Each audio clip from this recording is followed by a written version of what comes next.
want to start by thanking everyone for being here. It's an honor to be among such great representatives and senators, and an honor to speak on behalf of, or speak in support of Senator Ted Cruz at such a pivotal moment in our nation's history.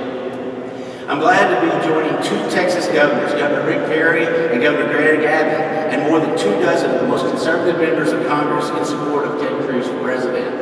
I want to start by sharing why I support Ted Cruz. He shares my values. He shares my family's values. He shares my state's values, Arkansas values. And most importantly, he shares my country's values. I support Ted Cruz because he will always protect our Second Amendment rights. He will always secure our borders, enforce our immigration laws, and oppose amnesty. He will always fight for a clean budget, one without the stains of Planned Parenthood funding on it.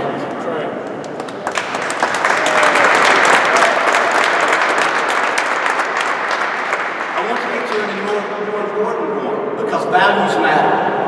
Values are the most important thing, but so does winning. Ted Cruz is the only person that in this election that has beat Donald Trump in a primary. And he's the only one that can beat him in this primary. You know why I know that? Because of the fact that he has won at least one state. And he did that while Donald Trump was when he was in a race against Donald Trump with still a dozen candidates in the race. And we hear a lot in this election about electabilities. Now, I'm just a country boy. And electability is a fancy way of saying the ability to win, right?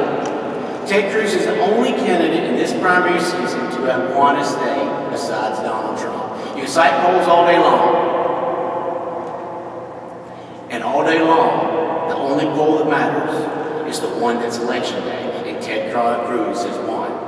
Historically, no candidate has won a nomination without winning one of the first three states.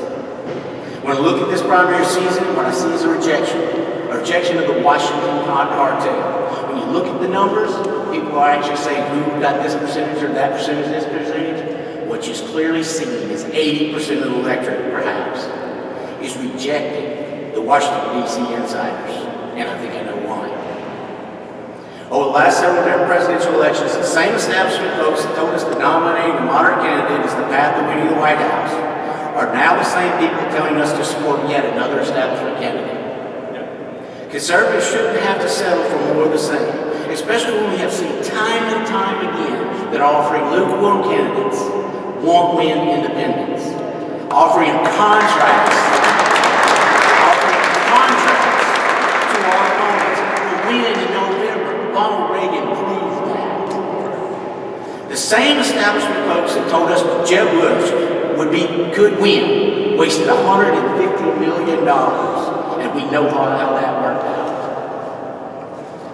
Similarly, Rubio and his allies have spent over $75 million, and Rubio is yet to win a single state, despite his promises of victory in South Carolina. To add insult to injury, Rubio had the endorsements of South Carolina's very popular governor, U.S. Senator, and a well-known congressman. Despite his advantages in money and endorsements, he still lost to Donald Trump by 10 points.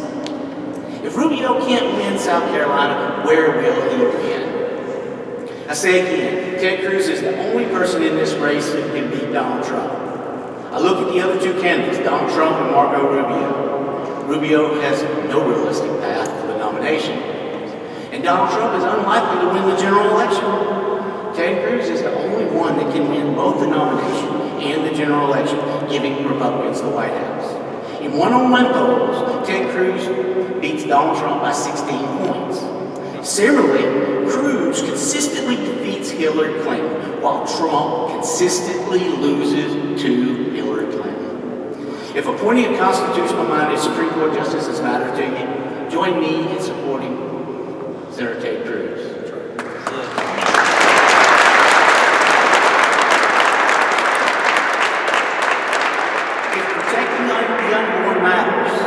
Join me in supporting Senator Ted Cruz. If standing up